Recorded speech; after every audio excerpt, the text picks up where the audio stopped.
मैंने जब जब ये यकीन करना चाहा कि तुम मेरा खून हो, मुझे कभी तगानी दोगी, तब तुमने मेरे भरम को चकनाचूर कर दिया। प्लीज तुम्हारा आगे हाथ छोड़े, मुझसे दूर भाग। अस्सलाम वालेकुम व्यूवर्स, मैं हूं ज़री दौलत ड्रामा हाउस -2 के साथ। तो अगर आप मेरे चैनल पर नए हैं तो मेरे चैनल को सब्सक्राइब कर दीजिए और बेल आइकन को प्रेस कर दीजिए ताकि मेरे आने वाले नोटिफिकेशंस आपको मिलते रहें।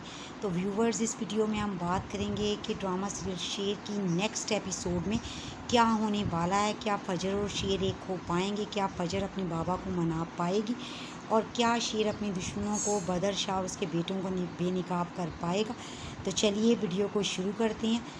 जैसे कि व्यूवर्स, आपको पता है कि फजर अपने बाबा को मनाने के लिए बेताब है, तो वो एक दफ़ा फिर अपनी अम्मी को फ़ोन करेगी और उसकी अम्मी उसको बताएगी कि हम तो हॉस्पिटल में हैं क्योंकि तुम्हारे आका साहब की तबीयत नहीं ठीक। और फिर फजर को हॉस्पिटल जाना पड़ेगा और जब वो वहाँ पे जाएगी तो अपने बाबा को भी विश करने की गर्ज से जाती है। तो साइका से मुलाकात होती है और साइका उसे कहती है कि तुम फिर आ गई हो, तुम जानती हो कि तुम्हारे बाबा तुम्हारी वजह से कितने दुखी हैं, लेकिन तुम हमारा पीछा ही नहीं छोड़ती।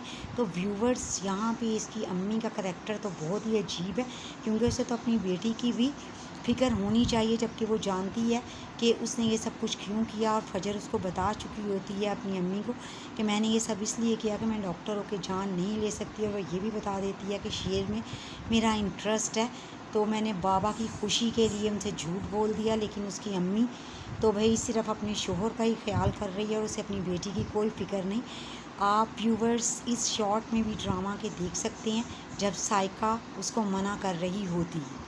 व्यूवर्स, अब फजर तो यहाँ से नहीं जाने वाली और वो कहती है कि मैं तो बाबा को विश किए बगैर नहीं जाऊंगी और आका साहब की खैरियत भी मुझे मालूम करनी है। और दूसरी तरफ शुजात विजिटिंग एरिया में बैठा हुआ ये सोच रहा होता है कि आज के दिन मेरे घर में कितनी रौनक होती थी और मेरी बेटियां मेरी बर्थडे कितनी धूमधाम से मनाती थी, और आज उसी बेटी ने मुझे धोखा दे दिया है। अभी वो ये सोच ही रहा होता है कि फजर वहाँ पे आ जाती है और फजर जैसे ही आती है उसका पारा हाई हो जाता है शुजात का, और वो इससे पहले कि विश कर पाती वो उठाकर उसे गिफ्ट बाहर फेंक देता है। और इतने में नहले पे दहला तब होता है जब शेर भी वहाँ पे आ जाता है क्योंकि मोरजान इसी हॉस्पिटल में दाखिल होती है और वो फजर को देख के इसके पीछे पीछे आ जाता है। लेकिन इनको लगता है कि ये दोनों साथ हैं। इसमें ताज भी कैसे ना तंज के तीर चलाती, वो कहती है कि तुम इसके पास साथ पैसे भी तो घूमती फिरती हो, तो इससे शादी कर लो और हमारी जिंदगियों में से दफा हो जाओ। और शुजात भी यही कहता है कि हमारा तुमसे कोई ताल्लुक नहीं है, मैं जब भी तुम पे यकीन करना चाहता हूँ तो मेरे यकीन को चिकना चूर कर देती हूँ और चली जाओ। आज के बाद अपनी शक्ल ना दिखाना। शेर उसके पीछे पीछे जाता है जब फजर होते हुए बाहर निकलती है और उसको मनाने की कोशिश करता है, लेकिन फजर उसे कहती है कि तुम बीच में आ जाते हो जब भी मैं बाबा को मनाने लगती हूँ और सब कुछ ख़राब कर देती हो। और शेर कहता है कि हमारा भी एक रिश्ता है। फजर आखिर उसका क्या? तो फजर कहती है कि मेरे सामने इसकी कोई अहमियत नहीं है, मैं अपने बाबा के लिए हर कुर्बानी देने को तैयार हूँ। और वो रोती हुई वहाँ से चली जाती है। आप इस शॉर्ट में भी देख सकते हैं इस सिचुएशन को। तुम्हारे रिश्ते की कोई कीमत नहीं शेर। मैं अपने बाबा के लिए अपनी हर खुशी कुर्बान कर सकती हूँ। अब व्यूवर्स, शेर तो बहुत अफसुर्दा होता है और वो सोचता है कि आखिर मलिक शुजात को कैसे मनाया जाए।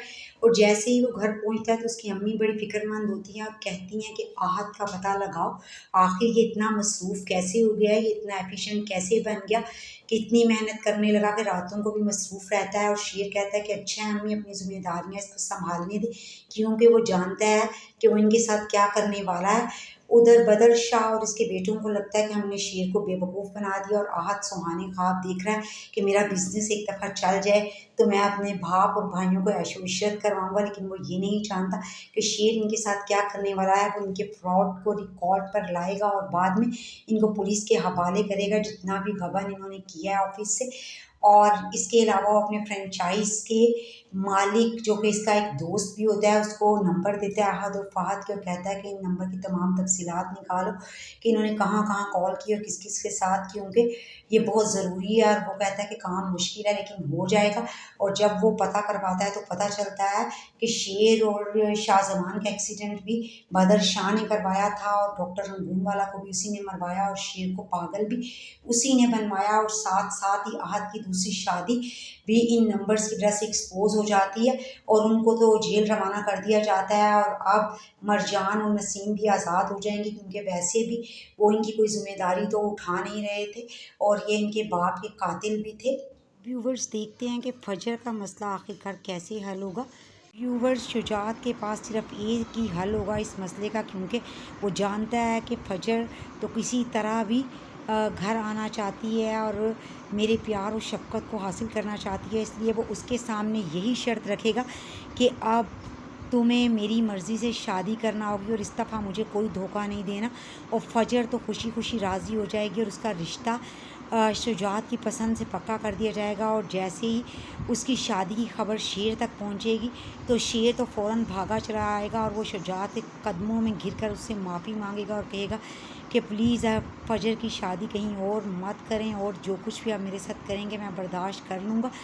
और फिर शुजात का दिल भी आखिरकार पिघल ही जाएगा अपनी बेटी की खातिर कि वो मेरी खातिर इतनी बड़ी कुर्बानी देने जा रही है। और फिर वो फजर और शेर की शादी के लिए आखिर मान जाएगा। तो व्यूवर्स, आप भी अपनी राय का इजहार करें कि क्या शुजात इनकी शादी के लिए मान जाएगा या इसमें कुछ और भी होने वाला है। तो व्यूवर्स, कमेंट सेक्शन में आप अपनी राय का इजहार ज़रूर करें।